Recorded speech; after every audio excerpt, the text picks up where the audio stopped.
안녕하세요. 인스펙팅룸 엄주입니다. 드디어 애플의 9월 이벤트 날짜가 확정이 되었습니다. 바로 며칠 전에 애플이 캘리포니아 스트리밍이라는 제목의 초대장을 공개했습니다. 이번 이벤트는 현지 시각으로는 9월 14일 오전 10시, 한국 시각으로는 9월 15일 새벽 2시에 열리게 되는데요. 이번에도 역시나 온라인 이벤트가 될 예정입니다. 저희도 15일날 새벽에 라이브를 진행할 예정인데요. 그때 혼자 보기 심심하시면 들어오셔서 같이 보면 좋을 것 같아요. 지난 영상에서 저희가 말씀을 드렸는데 애플이 이번 가을에 2번의 이벤트를 할 수도 있습니다. 작년에 애플이 3번의 이벤트를 개최했던 걸 생각하면 충분히 가능성이 있는 얘기죠. 작년 같은 경우는 아이폰이 10월로 연기가 되면서 9월 이벤트에서는 애플워치를 중심으로 진행이 되었는데요. 다행히도 올해에는 정상적으로 아이폰 13이 공개가 될 것으로 보입니다. 이번 초대장을 아이폰으로 클릭을 하면 애플 로고가 이런 식으로 나오는데요. 이제 이 안으로 들어가 보면 캘리포니아 산맥을 배경으로 9월 14일이라는 날짜가 보입니다. 이어서 하늘 쪽을 보면 푸른빛과 분홍빛을 볼 수가 있는데요. 최근에 로즈골드 색상이 나온다는 얘기가 있죠. 아마도 분홍빛이 이걸 표현하는 게 아닐까 싶기도 합니다. 조금 더 가까이 가볼게요. 그러면 수많은 별들이 쫙 나오는데요. 이번에 지원이 된다는 얘기가 있었던 천체사진 모드나 적외도 위성통신 같은 기능들을 암시해주는 것 같습니다. 이런 힌트들을 이번 초대장에서 찾아볼 수가 있었는데요. 그럼 과연 어떤 제품이 이번 이벤트에서 공개가 될까요?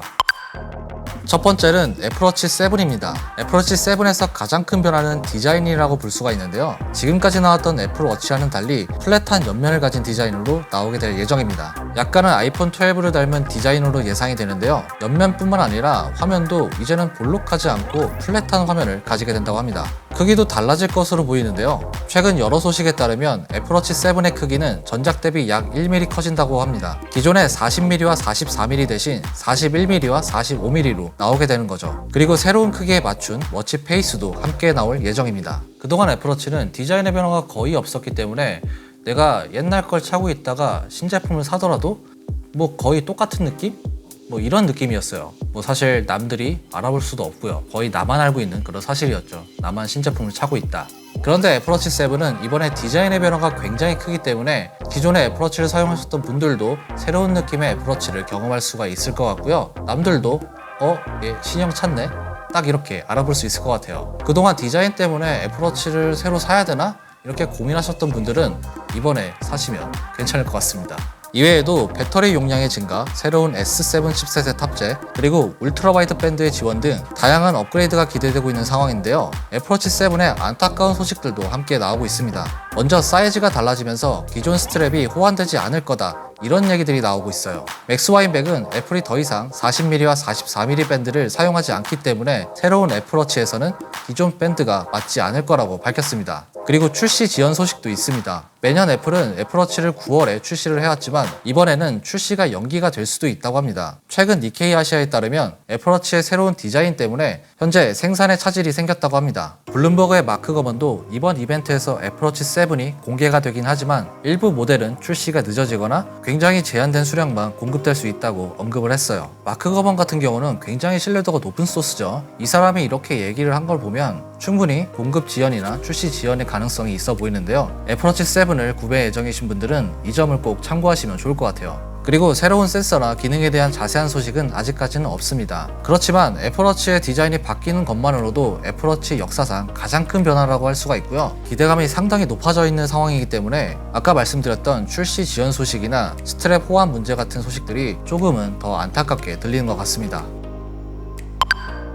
두 번째는 에어팟 3세대입니다. 에어팟 3세대 역시 2세대와는 다른 디자인으로 나오게 될 예정인데요. 지금까지 유출된 이미지를 보면 에어팟 프로를 닮은 디자인을 확인할 수가 있습니다. 2세대에 비해 유닛이 더 동그란 모습을 하고 있고요. 하단 줄기는 조금 더 짧아졌어요. 초기에는 오픈형 타입이 아닌 인이어 타입으로 바뀔 거라는 얘기가 있었는데 최근에는 기존과 같은 오픈형 타입으로 나올 거라는 전망에 무게가 실리고 있는 상황입니다. 이번에 에어팟 프로와 비슷한 디자인으로 바뀌면서 여기에 혹시 노이즈 캔슬링이 들어가는 게 아니냐, 이렇게 좀 기대를 하고 계신 분들이 있으신데요. 안타깝지만 에어팟 프로와의 차이를 두기 위해 노이즈 캔슬링 같은 주요 기능들은 빠지게 될 예정입니다. 그런데 분명히 업그레이드가 되는 부분은 있습니다. 기존에는 없던 공간 오디오 기능과 돌비 애트모스 같은 기능들은 지원이 될 것으로 예상이 되고 있어요. 이런 기능들이 들어가면 기존의 에어팟 2세대보다는 음향적인 부분에서 조금 더 업그레이드가 될 것으로 예상이 되고 있습니다. 에어팟 3세대의 가격도 중요하죠. 가격은 여러 외신들의 소식을 종합해 볼 때 2세대와는 크게 다르지 않는 수준으로 예상이 되고 있습니다. 현재 판매되고 있는 무선 충전 모델이 약 25만원, 일반 모델은 약 20만원 정도에 판매가 되고 있는데요. 이번에도 이렇게 두 가지 옵션으로 나오게 될지는 아직까지 알려진 게 없지만 아무래도 가격은 현재 판매되고 있는 에어팟 가격인 20만원에서 25만원 사이의 가격으로 책정이 될 것 같습니다. 이렇게 이번 9월 이벤트에서 공개가 예상되는 에어팟 3세대의 소식들을 모아봤는데요. 그런데 에어팟 프로 2세대를 궁금해하시는 분들도 꽤 많이 계시더라고요. 아쉽게도 올해 에어팟 신제품은 에어팟 3세대가 유일하다고 현재까지는 알려져 있습니다. 에어팟 프로 2세대는 내년에 출시가 예상이 되고 있는데요. 최근에 나온 소식을 보면 줄기가 없는 디자인으로 나올 거다, 뭐 이런 얘기들이 있는데 앞으로 소식이 나오면 바로 또 업데이트 해드리도록 하겠습니다. 2부를 맡은 별남입니다. 제가 나왔다는 건 이 세 번째 제품이 아이폰 13이라는 소리겠죠. 아이폰 13 라인업은 몇 달 전에 미니가 빠지게 될 거라는 소식이 있었는데 올해까지는 아이폰 12 라인업과 마찬가지로 5.4인치의 아이폰 13 미니, 6.1인치의 아이폰 13과 13 프로, 그리고 6.7인치의 아이폰 13 프로 맥스로 총 4가지 모델이 출시될 전망입니다. 화면의 크기나 전체적인 디자인에서는 큰 변화는 없지만 대각선 카메라 배열, 더 커진 카메라 범프, 뭐 이런 몇몇 세부적인 변화들이 예상이 되고 있고 드디어 전면에 있는 노치가 작아지게 됩니다. 아이폰 10 이후에 노치에는 전혀 변화가 없었는데 아이폰 13에서는 기존 노치 중앙에 있던 수화부 스피커가 베젤 쪽으로 올라가고 전면 카메라는 왼쪽으로 위치가 바뀌게 될 전망입니다. 현재 애플 직원들이 마스크를 쓴 채 잠금을 해제하는 테스트를 하는 것으로 알려졌는데요. 아직 테스트 중이기 때문에 아이폰 13이 출시가 되자마자 바로 적용이 되기는 좀 어려워 보이고요. 이 부분도 추후에 업데이트를 통해서 적용이 된다고 합니다. 그리고 이번에 프로 라인업에는 120Hz 주사율이 드디어 적용이 되고 AOD 기능을 지원하게 됩니다.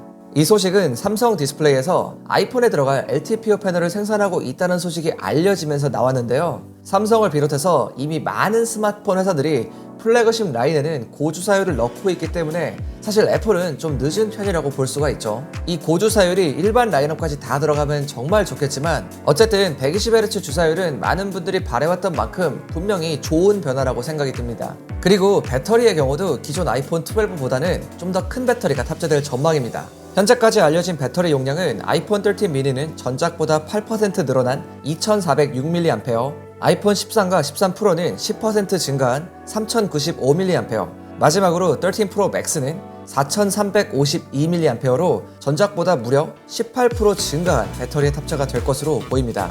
배터리의 증가와 함께 기기의 두께도 조금은 두꺼워질 것으로 예상되고 있습니다. 그리고 최근에 용량에 관해서 새로운 소식이 나온 게 있죠. 바로 1TB 옵션이 추가된다는 건데요. 이 1TB 옵션은 프로 라인업에만 들어갈 예정인데요. 조금 안타까운 점은 256GB 옵션이 사라진다는 거예요. 그래서 프로 라인업은 128GB, 512GB, 그리고 1TB로 구성될 전망이고요. 심지어 13 프로 맥스 1TB의 모델은 예상 가격이 무려 240만원이 넘는 것으로 알려져 있습니다. 아마도 지금까지 나온 아이폰 중에 가장 비싼 아이폰이 될 전망이고요. 카메라의 업그레이드도 역시 기대해 볼 수가 있는데요. 작년에 아이폰 12 프로 맥스에만 들어갔던 센서 시프트 OIS가 아이폰 13 전 라인업에 들어갈 예정입니다. 또한 천체 사진 모드와 시네마틱 비디오 기능이 추가될 것으로 보이고요.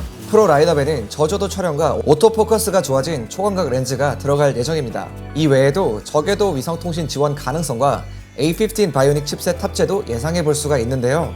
애플 칩셋의 성능은 매년 업그레이드가 되는데 최근 추세를 본다면 상당한 성능 향상이 있을 것으로 보이고요. 최근에 애플이 A15 바이오닉의 생산량을 무려 1억 개까지 늘린 것으로 알려져 있습니다. 그만큼 아이폰 13의 역대급 흥행을 예상하고 있는 건데요. 그런데 최근에 복병이 등장했어요. 바로 삼성이 Z 플립 3와 Z 폴드 3를 출시했죠.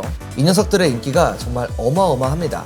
이미 상당수의 많은 아이폰 유저들이 갤럭시로 넘어간 것 같아요. 이런 삼성의 폴더블 폰의 인기가 계속 유지가 된다면 아무리 애플이라고 해도 영향을 좀 받을 수밖에 없을 것 같고요. 이번 아이폰 13에서는 디자인의 변화가 별로 크지 않기 때문에 Z 플립 3만큼 소비자들에게 강한 인상을 심어주기는 조금은 어렵지 않을까 예상이 됩니다. 아이폰 13 라인업 이외에도 새로운 디자인의 아이패드 미니 6세대 그리고 M1X가 탑재된 새로운 맥북 프로도 이번 가을에 출시 예정인데요. 여러 외신에 따르면 아이패드 미니와 맥북 프로는 두 번째 이벤트에서 공개될 가능성이 매우 높다고 합니다. 제가 방금 말씀드린 이 두 제품 같은 경우는 안타깝지만 조금은 더 기다려보셔야 될 것 같고요. 아무튼 오늘은 이렇게 애플의 이벤트에서 곧 공개가 될 신제품들에 대해 좀 알아보는 시간 가졌습니다. 저희가 15일날 애플 이벤트 라이브도 할 예정인데 그것도 혼자 보기 심심하시다면 같이 들어와서 보시면 좋을 것 같아요. 오늘 저희가 준비한 영상은 여기까지고요. 지금까지 별남이었습니다. 바이.